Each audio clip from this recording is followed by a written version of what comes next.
এটা বিএনপি কোনোদিন চায়। সেই জন্যই আমরা বলি আমরা সাম্প্রদায়িক সম্প্রীতি এই দেশে স্থিতিশীল থাকুক, সেটা বিএনপি চায়।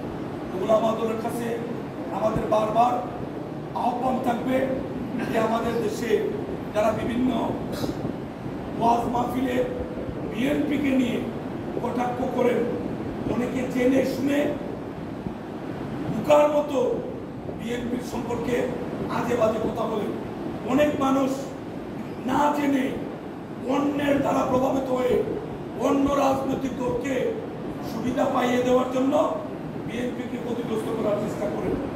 এটা আপনাদেরকে মাথায় রাখতে হবে। ওরা যে কথাগুলো বলেন কুরআন হাদিসের আলোকে ছাড়া আলেম ওলামাদের বক্তব্য মানুষ খুব একটা গ্রহণ করে আমি বিশ্বাস করি না। মানুষ আলেম ওলামাদের কাছে কুরআন শরীফের ব্যাখ্যা শুনতে চায়, হাদিস শরীফের ব্যাখ্যা শুনতে চায়। সেই কুরআন হাদিসের আলোকে যদি যারা ওয়াজ নসিহত করেন তাদের বক্তব্য যদি দেশের পক্ষে, দেশের মানুষের পক্ষে, গণতন্ত্রের পক্ষে, সত্যের পক্ষে, ন্যায়ের পক্ষে থাকে, আমরা তাদেরকে সাধুবাদ জানাই। আর যদি এই মানুষগুলি কোনো কারণে অন্যের এজেন্ডা বাস্তবায়নে তারা মাঠে নামেন, আমরা তাদের লোকের ঝগড়াঝাটিতে যাব না, কিন্তু আমরা ইসলামের মধ্য থেকে আমাদের নবী পাক হযরত মুহাম্মদ মুস্তাফা সাল্লাল্লাহু আলাইহি সাল্লাম আমাদের জন্য যে আদর্শ রেখে গিয়েছেন, আমাদের সেই হাদিস শরীফ আল্লাহ রাব্বুল আলামিন ৩১ পারার কুরআন শরীফ বইয়ের মাধ্যমে আমাদের নবী পাক সাল্লাল্লাহু আলাইহি সাল্লামের কাছে নাযিল করেছে। যে কুরআন সুন্নাহর আলোকে আপনারা এই সমস্ত অপব্যাখ্যা খণ্ডন করবেন, এটা আপনাদের কাছে প্রত্যাশা করি। আলেম ওলামা যারা আছে আপনাদেরকে পড়াশোনা করতে হবে, আপনাদেরকে জানতে হবে যে জিনিসগুলি আমরা রাজনীতি করি, যে জিনিসগুলি আমরা যদি তার কাউন্টার দেই, এটা মানুষ স্বাভাবিকভাবে নেবে না। কিন্তু আপনারা যারা কুরআনে হাফিজ, শাইখুল হাদিস, মৌলানা, মুফতি, অভিজ্ঞ ধর্মীয় শিক্ষক, আপনারা যদি এই কথাগুলি সমাজে পরিষ্কার করেন, তাহলে সমাজ থেকে এই ভ্রান্তি দূর হবে। সেই জন্য উলামা দল, আগের উলামা দল আর এখনের উলামা দল একসঙ্গে মিলালে চলবে না।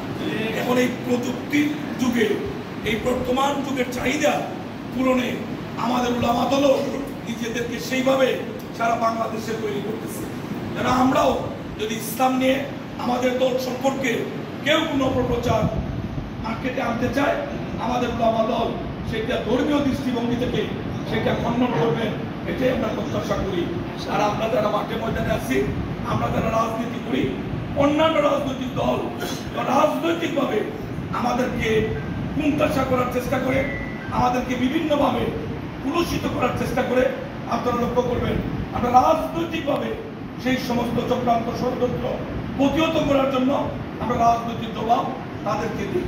সেই জন্য ধর্মীয় বিষয়টা একটা অনুভূতির বিষয়, এটা আলাদা আমাদের কাছে অন্য একটা শ্রদ্ধার আসনে, মর্যাদার আসনে। এই জিনিসটি যেন কেউ কোনোভাবে আমাদের মধ্যে বিভ্রান্তি ছড়াতে না পারে, উলামা দল সেই নিরিখে যেভাবে আপনারা কাজ শুরু করেছেন, আমি মনে করি হবিগঞ্জ উলামা দল এক সময় তার যে দুর্বলতা ছিল, সেই দুর্বলতা কাটিয়ে আজকে উলামা দল ঘুরে দাঁড়িয়েছে। এবং এক সময় সেটা বটবৃক্ষের নিয়ে হবিগঞ্জের ৯টি পৌরসভা, এই ৯টি উপজেলা, ৬টি পৌরসভার সব কয়টি মসজিদে আমরা দেখব, সব কয়টি মাদ্রাসায় আমরা দেখব আমাদের উলামা দলের নেতৃবৃন্দের যে কমিটি, যেভাবে আমাদের কলেজ, আমাদের আপনারা যেটা খুশি হবেন, আমাদের জাতীয়তাবাদী ছাত্র দল আগে বিভিন্ন বিশ্ববিদ্যালয়ে, বিভিন্ন স্কুল কলেজে আমাদের কমিটি ছিল। আমাদের প্রিয় নেতা জনাব তারেক রহমান সাহেবের নির্দেশে ইতিমধ্যে বিভিন্ন মাদ্রাসায় আমাদের কমিটির কাজ শুরু হয়েছে। জাতীয়তাবাদী ছাত্র দলের উলামা দলও আমাদের বিভিন্ন ধর্মীয় প্রতিষ্ঠানে উলামা দলের জন্য কমিটি, ছোট্ট ছোট্ট কমিটি যদি করে আমাদের লুক আমরা সৃষ্টি করতে পারি, প্রতি জায়গায় যদি আমাদের প্রতিনিধি থাকে, তাহলে যারা ধর্মকে রাজনীতির ব্যানারে ব্যবসা বানিয়েছে, তারা বেশি দিন এই ধর্ম নিয়ে মানুষকে বোকা বানাতে পারবে না। আমাদেরকে জেনে শুনে, আমাদেরকে মানুষের চাহিদা পূরণে, আমাদেরকে উলামা দলকে আমাদের সামনে এগিয়ে আসবে, সেই আশাবাদ ব্যক্ত করে আমাদের প্রিয় নেত্রী দেশনেত্রী বেগম খালেদা জিয়া অনেকটা অসুস্থ, সেই দিন আমি ওনার বাসায় গিয়ে ওনার বাসায় গিয়ে ওনার সাথে দেখা করে এসেছি। আপনারা দোয়া করবেন আল্লাহ রাব্বুল আলামিন আমাদের প্রিয় নেত্রীকে যেন নেক হায়াত দিয়ে সুস্থ শরীরে আমাদের মধ্যে স্বাভাবিক জীবনে ফিরিয়ে দেন। সেই দিন যখন রাত্রে ওনার বেডরুমে গিয়ে উপরতলা দেখা করে আসলাম, সেইখানে নেত্রী বলেছেন যা বিশেষ করে আলেম ওলামাদের কাছে আমার জন্য দোয়া চাইবা। আপনারা বিভিন্ন মসজিদের ইমাম, বিভিন্ন মসজিদের খতিব, আপনারা অনেকে কোরআনের হাফেজ, বিভিন্ন মাদ্রাসার ছাত্র, আপনারা আল্লাহর প্রিয় মানুষ, আপনারা নিষ্পাপ। আপনাদের কাছে আমরা আমাদের মাতৃতুল্য দেশনেত্রী বেগম খালেদা জিয়ার দীর্ঘায়ু সুস্বাস্থ্য কামনায় দোয়া চাচ্ছি। আপনারা যখন মসজিদে বসে, মাদ্রাসায় বসে, এতিমখানায় বসে হাত তুলবেন, সেখানে অন্যান্যের সাথে আমাদের প্রিয় নেত্রীর দীর্ঘায়ু সুস্থতার জন্য আপনারা দোয়া করবেন। আপনাদের ভাই হিসাবে আপনাদের কাছে সেই আবেদনটুকু রাখছি। আমাদের প্রিয় নেতা, দলের ভারপ্রাপ্ত চেয়ারম্যান জনাব তারেক রহমান সাহেব দেশে বিদেশি চক্রান্তে অনেক মিথ্যা মামলার আসামি হয়েছিলেন, অনেক মামলার দণ্ড ওনাকে দেওয়া হয়েছিল।